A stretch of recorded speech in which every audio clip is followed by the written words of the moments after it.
தாய் வீடு ஜூன் 2026 மனமுறிவு பெண்களுக்கு பேரனர்த்தமா பெருங்கனவா? எழுதியவர் சிவா மாலதி. வாசிப்பவர் ரித்திகா. பொருளாதார ரீதியாக மேம்பட்ட நிலையில் இருப்பினும் ஒரு மனைவியாகவும் 2 பிள்ளைகளின் தாயாகவும் விளங்கும் சங்கீதா, பணபலம், பிரபலம், ரசிகர், செல்வாக்கு மற்றும் அரசியல் அதிகாரம் ஆகியவற்றை கொண்ட விஜய் என்ற ஆளுமையால் ஓரங்கட்டப்படும் பின்னணியிலேயே அவர் மீதான சமூக அக்கறை முதன்மை பெறுகின்றது. குறிப்பாக விஜய் ஒரு பிரபலமாக இருப்பதனால் இயல்பாகவே எழும் அதீத பொது கவனமும் தொடர்ச்சியான ஊடக செய்திகளும் இச்சம்பவத்திற்கு தேவைக்கு அதிகமான முக்கியத்துவத்தை வழங்குகின்றன. இப்போக்கு அதிகார தரப்பிற்கு சமூக அங்கீகாரத்தையும் கவனத்தையும் குவித்து வருகின்ற அதே வேளையில் மறு தரப்பிற்கு ஒடுக்கப்படும் உணர்வையும் தீவிர மன அழுத்தத்தினையும் ஏற்படுத்துகின்றது. தற்போதைய சமூக ஊடக வெளியில் சிலர் குறிப்பிட்டதொரு நடிகையின் படங்களை பதிவிட்டு மகிழ்கின்றனர். வேறு சிலர் இதனை முற்றிலும் தனிப்பட்ட விவகாரமாக கருதுகின்றனர். மற்றும் சிலரோ இத்தகைய நிகழ்வுகளை சாதாரணமான ஒன்றாக கடந்து செல்கின்றனர். எனினும் இது வெறும் தனிப்பட்ட விடயமா அல்லது ஏன் இது ஒரு கட்டமைக்கப்பட்ட சமூக பிரச்சனையாக அணுகப்பட வேண்டும் போன்ற கேள்விகளுக்கு பதில்களை நாம் ஆராய்ந்து பார்க்க வேண்டியுள்ளது. நூற்றாண்டுகளாக பெண்களுக்கு ஒரு தார மன ஒழுக்கத்தை போதிக்கும் அதே சமூகம்தான் ஆண்களுக்கு என்று வரும்போது அதனை பாலியல் சுதந்திரம் எனவும் ஒரு தார மனத்தை இறுக்கமாக பின்பற்றுவதை பிற்போக்குத்தனம் எனவும் பாடம் கற்பிக்கின்றது. உண்மையில் திருமணம் என்பது வெறுமனே பாலியல் உறவினை ஒழுங்குபடுத்துவதற்கான ஒரு சமூக ஏற்பாடு மட்டுமல்ல. அது சட்ட ரீதியான, பொருளாதார ரீதியான மற்றும் பரஸ்பர உணர்வு பகிர்வுகளுக்காக உருவாக்கப்பட்டதொரு கூட்டு சமூக ஏற்பாடும் கூட.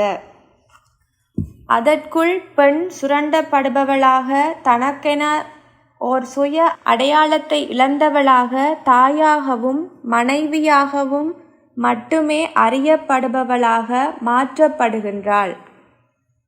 தனக்கென கனவுகளோடு திருமண உறவிற்குள் தம்மை உட்படுத்தி கொள்ளும் பெண்கள் பலர் குடும்ப நலனுக்காகவும், துணைவரின் முன்னேற்றத்திற்காகவும், பிள்ளைகளின் எதிர்காலத்திற்காகவும் தமது சொந்த கனவுகளை புறந்தள்ளிவிட்டு தம்மை அர்ப்பணித்து கொள்ளுமாறே சமூகத்தால் எதிர்பார்க்கப்படுகின்றார்கள்.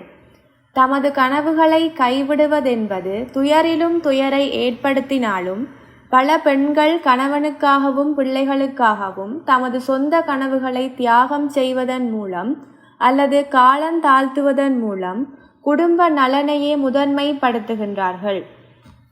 அந்த வகையில் திருமண உறவில் ஈடுபடும் ஆண்களதும் அவ்வுறவில் உருவாகும் பிள்ளைகளினதும் வளர்ச்சியும் முன்னேற்றமும் பெண்களின் மறைமுக உழைப்பினாலும் அர்ப்பணிப்பினாலுமே சாத்தியப்படுத்தப்படுகின்றது.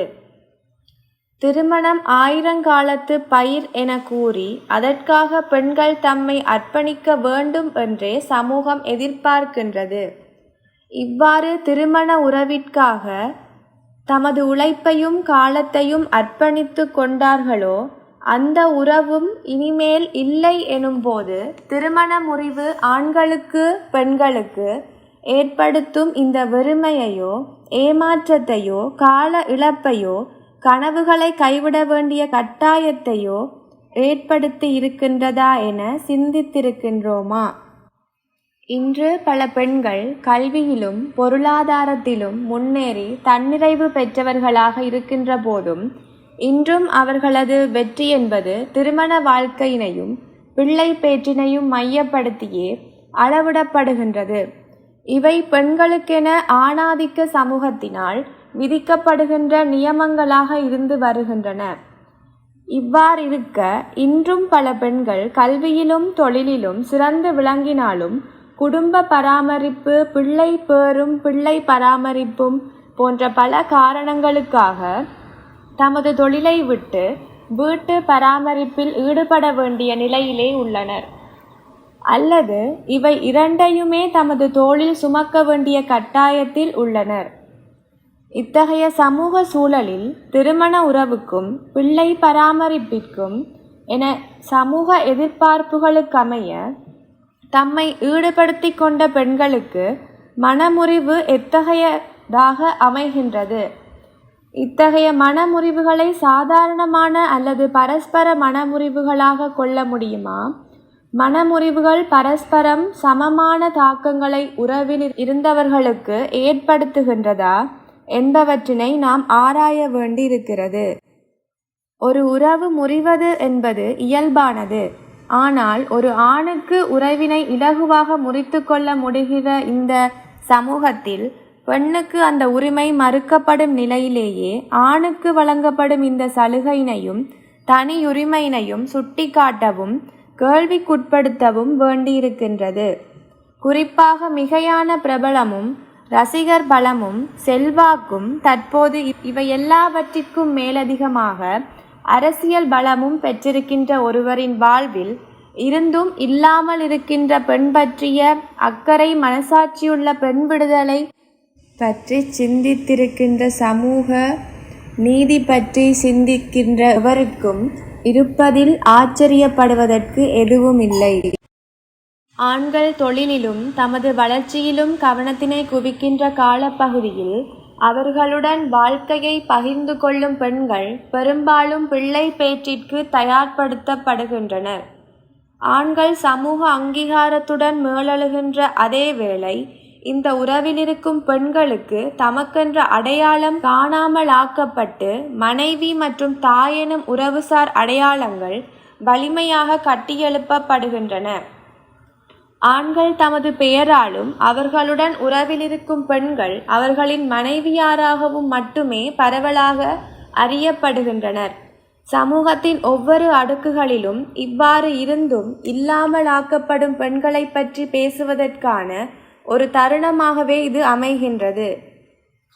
திருமண உறவினை கட்டிக்காக்க வேண்டிய பொறுப்பும் பெண்கள் மீதே சுமத்தப்பட்டிருக்கும் சமூகத்தில் திருமண உறவுக்குள்ளும் திருமண முறிவின் போதும் அது பெண்களுக்கு ஏற்படுத்தும் தாக்கங்களையும் விளைவுகளையும் பற்றி பேசுவதற்கான ஒரு தருணமாக இது அமைகின்றது. திருமணம் என்பது இயற்கையானதல்ல, அது மனித சமூகம் கட்டமைத்த ஒரு ஏற்பாடு. ஆயினும் திருமண உறவுகள் பெண்களை தமக்கென அடையாளமற்றவர்களாக அல்லது சுயமற்றவர்களாக மாற்றுகின்ற நிலையில் திருமண முறிவு என்பது சில பெண்களுக்கு அந்த அடையாளமற்ற நிலையினை தீவிரப்படுத்துகின்றது. ஏனைய சிலருக்கு அவர்கள் தமக்காக வாழ்வதற்கும் தம்மை கண்டடைந்து கொள்வதற்குமான வாய்ப்பினை வழங்குகின்றது. மனமுறிவின் தாக்கங்களை தீர்மானிக்கும் காரணிகளாக பால்நிலைக்கும் மேலதிகமாக பொருளாதார நிலை, வர்க்கம், சாதி, கல்விநிலை போன்றவையும் காணப்படுகின்றன.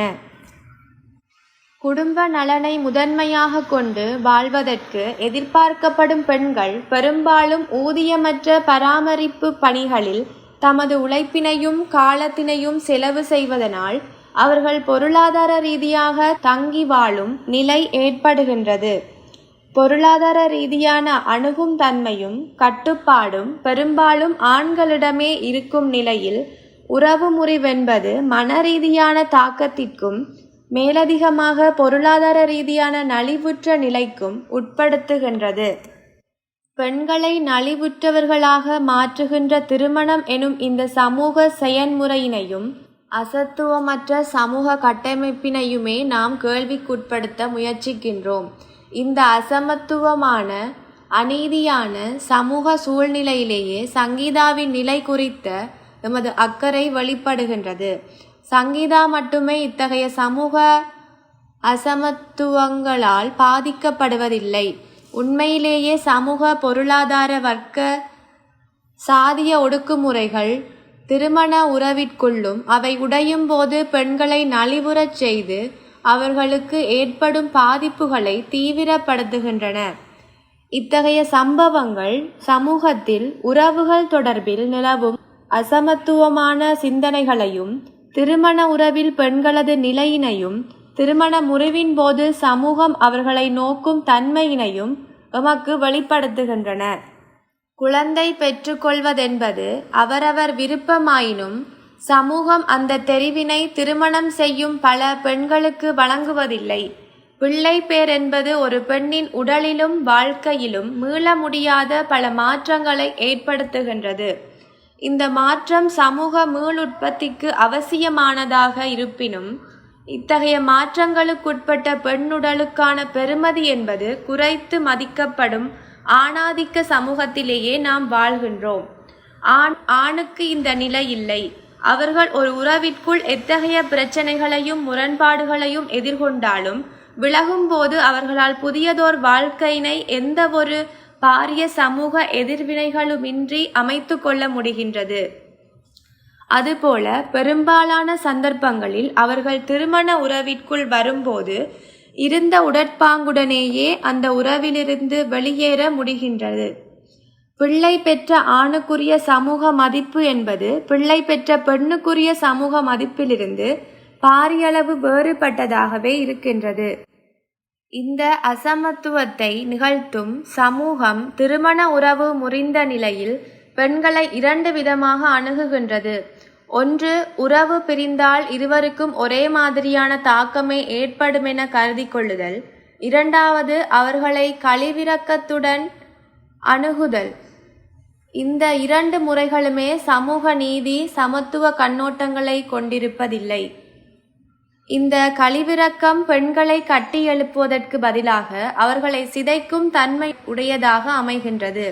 அதனாலேயே பெண்களை நலிவுற்றவர்களாக மாற்றி அமைக்கின்ற இந்த அசமத்துவமான சமூக நடத்தைகளையும் செயல்முறைகளையும் நாம் கேள்விக்குட்படுத்துகின்றோம். குழந்தை பெறாத பெண்ணுடலை மேலானதாக சிந்திக்கும் ஆணாதிக்க மனதிற்கு தங்கள் வம்ச விருத்திக்கு பிள்ளைகளை பெற்றெடுக்கின்ற பெண்ணுடல் பெறுமதியற்றதாக தெரிகின்றது. சினிமா துறையில் இதனை வெளிப்படையாகவே காண முடியும். இதனாலேயே சினிமா துறையில் இருக்கும் பல பெண்கள் பிள்ளைகள் பெற்றுக்கொள்ள தயங்குவதும் வாடகை தாய் மூலம் பிள்ளைகளை பெற்றுக்கொள்வதையும் நாம் காண்கின்றோம். சினிமா துறை தொடர்ந்தும் பெண்களை சுரண்டல்களுக்குட்படுத்தும் ஒரு துறையாக இருப்பதனை பல கலைஞர்கள் பேசி வந்திருக்கின்றார்கள். ஆயினும் திருமணம் செய்த பெண்களும் பிள்ளைகள் பெற்றுக்கொண்ட பெண்களும் சினிமா துறையில் ஓரங்கட்டப்படுவதென்பது தொடர்ந்தும் நடந்து வருகின்றது.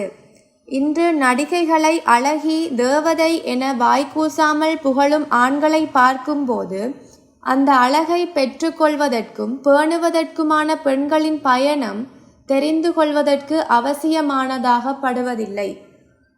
அதுபோல தங்கள் வாழ்விலுள்ள பெண்கள் ஏன் இளவயதிலேயே இளமை தோற்றத்தினை இழக்கின்றார்கள் என்பதையும் சிந்திக்க தோன்றுவதில்லை. பல சத்திர சிகிச்சைகள் கட்டுக்கோப்பான இயற்கை உணவுகள் விலை உயர்ந்தவை என்பது குறிப்பிடத்தக்கது. உணவு தெரிவுகள், உடற்பயிற்சி மற்றும் பல மருந்துகள் என 0 சைஸ் உடலுக்கும் முதலாளித்துவ சமூக மதிப்பீடுகளில் அழகு என கருதப்படும் தோற்றத்திற்கும் பின்னால் இத்தகைய பல காரணிகள் இருக்கின்றன. சினிமா துறையில் இயங்கும் பெண்களுக்கு அவர்களது அழகு என்பது முதலீடு. சினிமா எனும் சந்தையில் தமது உழைப்பினை விற்பதற்கான வாய்ப்பினை ஏற்படுத்தி தரும் நுழைவாயிலாகவும் முதலீடாகவும் அது அமைகின்றது.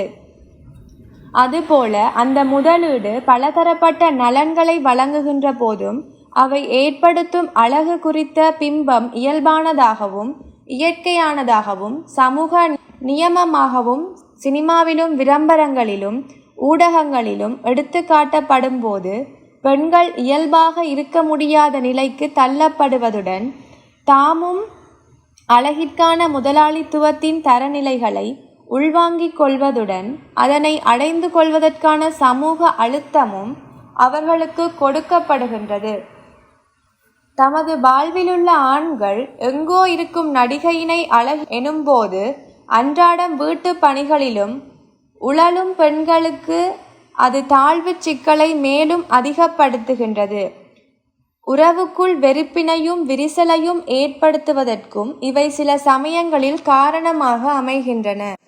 இவை அனைத்தையும் புறந்தள்ளி 50 வயதிலும் அழகியென திரையில் தோன்றும் ஒரு பெண்ணை விழிக்கும் போது உங்கள் வீட்டு பெண்கள் ஒவ்வொருவரும் எப்படி அதே வயதில் இளமை தோற்றத்தினை இழக்கின்றார்கள் என சிந்தித்திருக்கின்றீர்களா? நடிகைகள் இன்றிருக்கக்கூடிய தோற்றத்தினை பெற்றுக்கொள்வதற்கு பின்னால் தாம் விரும்பிய வகையில் தமது மூக்கினை வடிவமைத்துக் கொள்வதற்கும், புருவத்தினை அகலமாகவோ மெல்லியதாகவோ வடிவமைத்துக் கொள்வதற்கும், தாடை விளிம்பு தெரியக்கூடிய வகையில் முகத்தினை மாற்றிக்கொள்ளக்கூடிய வகையிலும் சத்திர சிகிச்சைகளை செய்து கொள்வதற்கான பொருளாதார வசதியும் வாய்ப்பும் அவர்களுக்கு இருக்கின்றது. இத்தகைய சத்திர சிகிச்சைகளின் வழியையோ பக்க விளைவுகளையோ கூட நாம் எவரும் அறிவதில்லை. அதனை பராமரித்து பேணுவதற்கான வசதியும் வாய்ப்பும் அவசியமானதாக இருக்கின்றது. முதலாளித்துவ சமூகத்தில் இயல்பான உடலை அழகின்மை என நம்ப வைப்பதன் மூலம் ஆரோக்கியமான உடலுக்கு மருத்துவ ரீதியான சத்திர சிகிச்சையினை தீர்வாக காட்டி மக்களை ஏய்த்து பிழைப்பதே மருத்துவ மாபியாக்களின் வேலையாக இருக்கின்றது. பெண்களின் உடல் பண்டமாகவும் அதேவேளை மருத்துவ மாபியாக்களின் செயற்கை களமாகவும் அழகு பொருட்களை விற்பனை செய்வதற்கான சந்தையாகவும் மாற்றப்படுகின்றன. நடிகர்களை திருமணம் செய்து கொள்ளும் பெண்களுக்கு இந்த அழகுசார் தரநிலைகளும் அழுத்தங்களும் அதிகளவில் இருக்கக்கூடிய நிலையே தென்படுகின்றது. சமூக வலைதள பதிவுகளில் இதன் பிரதிபலிப்புகளை காண முடிகின்றது. இந்த அழகுசார் மதிப்பீடுகளும் ஆண்கள் குடும்ப பொறுப்பினை கைவிடுவதனை ஒரு சமூக பிரச்சனையாக கொள்ளாத ரசிக மனோபாவமும் பலதார மனதினை ஆணுக்குரிய ஏகபோக உரிமையாக கொள்ளும் தன்மையும் பொருளாதார மற்றும் ஏனைய சமூக மதிப்பீடுகளுக்கு மேலதிகமான தாக்கத்தினை சங்கீதா போன்ற பெண்களுக்கு ஏற்படுத்துகின்றன. பிள்ளைகளை பெற்று தம்மை பராமரிப்பதற்கே நேரமில்லாமல் வீட்டு வேலைகளிலும் பிள்ளை பராமரிப்பிலும் உழலும் பெண்களையும், பிள்ளைகள் சாப்பிட்ட பிறகு மிஞ்சியதை சாப்பிட்டு வாழும் தாய்மாரையும் எதிர்பார்க்கும் அதே சமூகம்தான் முதலாளித்துவ ஊடகங்கள் கட்டமைக்கும் அழகு பற்றிய மிகைப்படுத்தல்களுக்குள்ளும் கற்பனைக்குள்ளும் எவ்வித விமர்சனமுமின்றி தம்மை திளைத்து கொள்கின்றது. முதலாளித்துவ ஆணாதிக்கம் கட்டமைத்த அழகுசார் கண்ணோட்டங்களை உள்வாங்கிக் கொள்ளும் பலர் இந்த கண்ணோட்டங்களை சமூகமயப்படுத்தும் நடிகர்களுக்கு தமது உடலையும் அழகையும் விரும்பியவாறு வடிவமைத்துக் கொள்வதற்கு துணையாக அமையும் வர்க்க சாதிய நலன்களையும் சமூக மூலதனத்தினையும் விமர்சனபூர்வமாக அணுகுவதில்லை. மிகையாக ரசிக மனோபாவமானது எத்தகைய புரள்வுகளையும் அநீதிகளையும் சாதாரணமயப்படுத்தும் தன்மையினை கொண்டிருப்பதனை இக்காலங்களில் பரவலாக அவதானிக்க முடிகின்றது. ஒரு திரைப்படத்தையோ ஒரு கலைஞரின் நடிப்பு திறனையோ ரசிப்பதென்பது வேறு, அக்கலைஞர் மீது அளவுக்கு மீறிய பற்றுடன் செயல்படுவதென்பது வேறு.